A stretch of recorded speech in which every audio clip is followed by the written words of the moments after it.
What's going on, everybody? Welcome back to another AR offense match here in Astra season. Pretty interesting team here. We got a +10 Reinhardt and a +10 Kronia there on the front line. Reinhardt has Lancebreaker, Kronia has Close Foil, and then we've also got a Gale Force Tibarn over here on the right side. So this is the type of map that Sharena just cleans up easily for a couple of different reasons. A, we can panic off the attack tactic and the honed beasts using a Versa. And then B, Sharena can really tank most maps that don't involve infantry pulse or some kind of insane flyer ball with a bunch of wards and goads. Or a ton of fire sweep. My Sharena doesn't have null C. So something like that could give her problems too. But the vast majority of maps that don't have infantry pulse are just free end turns for Sharena. And this is exactly that type of map. I mean, this is literally like a max invest Lancebreaker Reinhardt, and we don't care.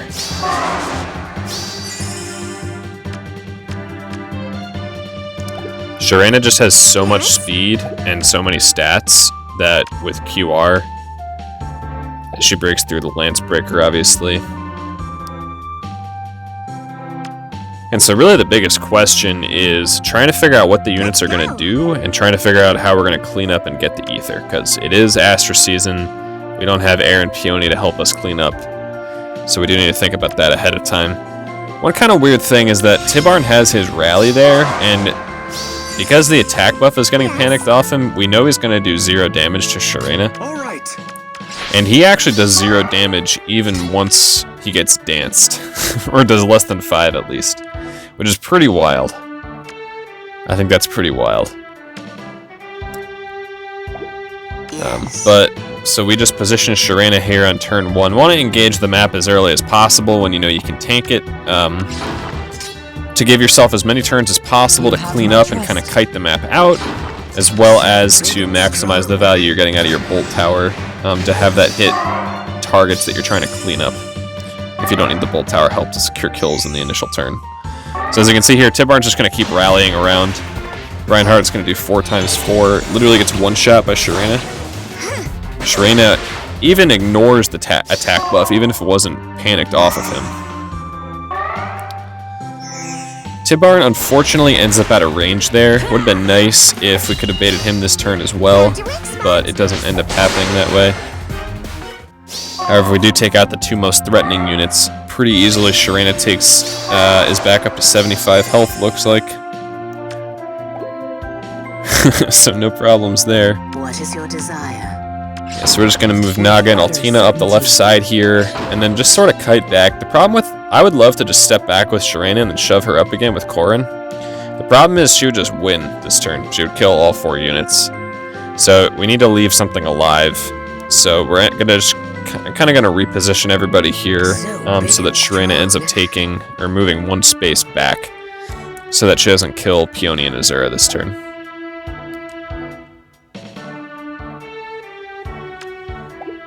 Certainly. And then because we're not baiting those back 2 dancers, Tibarn won't rally them. He'll just attack over rallying them because they don't have a combat, so they're not eligible rally targets. So unfortunately he rallies Leanne here, so she's going to stay. But then Tibarn does not have a rally target, so he just attacks.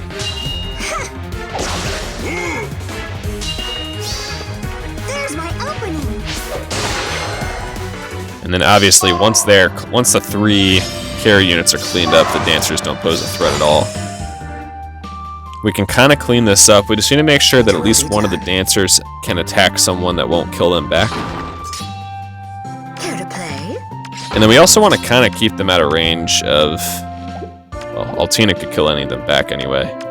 If they all ganged up on Altina, they actually might be able to kill her because she doesn't have advantage, which is kind of sad. So we gotta bear that in mind too. And just run her up there. Of course. So here I'm just going to bait out Leanne and Legendary Azura. We'll leave Peony alive.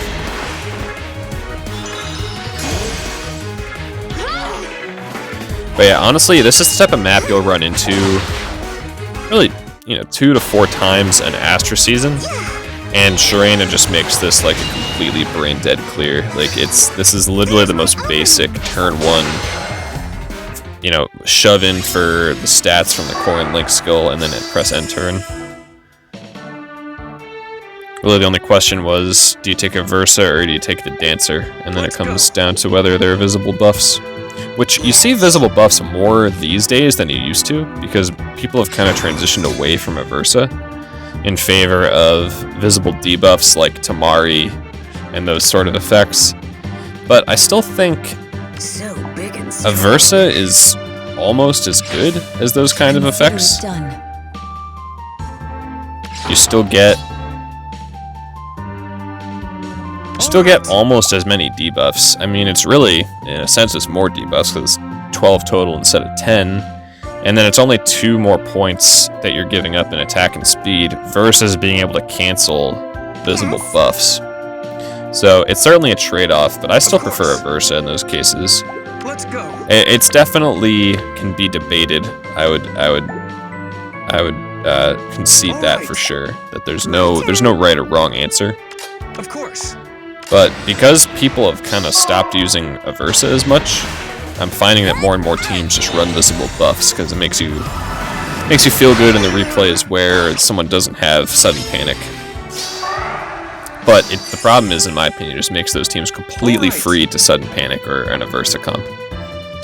So What is your desire? that's why I run it, because I end up using it. You have my trust. And here just need to wait one more turn to pick up that last ether pot. We're going to bait Peony over to have her attack Naga. And we can finish this off.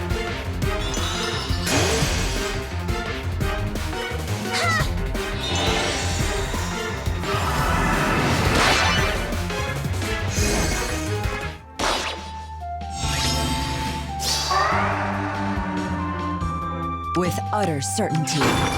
It will be done. Alright, that's going to be GG.